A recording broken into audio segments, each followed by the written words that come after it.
Welcome to Palasang Wisheartss. Hi mga Wisheartss! Ito ang ating ingredients. Ketchup or tomato sauce,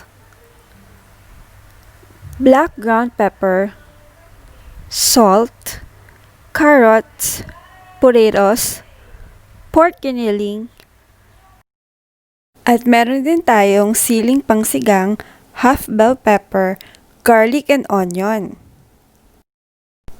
All set?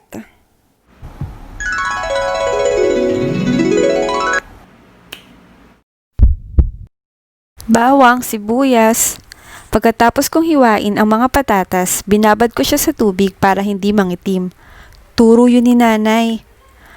Carrots, sili, bell pepper, parehas lang sila ng hiwa. Ayan, pwede na tayo magsimula. Basic number 1. Magpainit ng kawali sa mantika. Ng mantika sa kawali. Say hi! Basic number 2. Igigisa natin ang bawang at sibuyas. Una ang bawang, halu-haluin at isunod na natin ang sibuyas.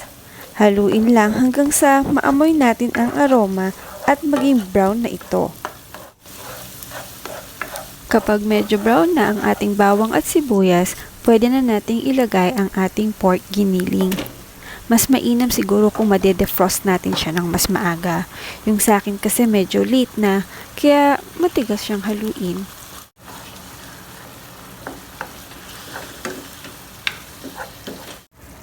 Kapag brown na ang ating pork giniling, pwede na natin siyang timplahan. Dito tayo maglalagay ng asin, nang ayaw pang umamin, paminta. Yes, paminta. Madaming paminta. At ilalagay na natin, ilalagay na rin natin ang ketchup or tomato sauce. At syempre, kailangan nating halu-haluin. At kapag kumukulo na, pwede na nating idagdag ang sili.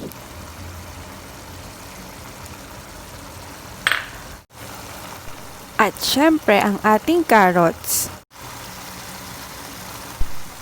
At kailangan lang nating halu-haluin. Sabi ng friend ko, kapag nagvo-voice over daw ako, dapat lagyan ko daw ng hugot. Kaya lang, wala naman akong maisip na maihugot. Baka may alam ka dyan, Wisheartss. Comment mo na yan below. Ilagay na natin ang patatas. Tinanggal ko yung tubig para wala masyadong sauce. Haluin lang natin ulit ng haluin.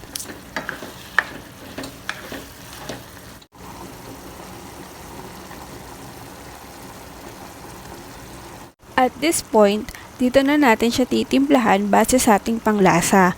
Ako, nagdagdag ako ng maraming paminta kasi mahilig ako sa paminta. Dinagdagan ko ng konting patis at naglagay din ako ng sili para mas maanghang pa. Hindi ko na nga lang napakita sa video. If you haven't subscribed to our YouTube channel, please do so. I will love that. And don't forget to click the notification bell to get you notified whenever we have new videos. At last, ilalagay na natin ang half bell pepper.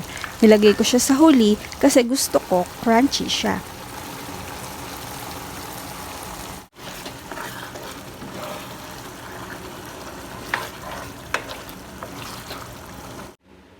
Ito na po ang ating spicy pork giniling.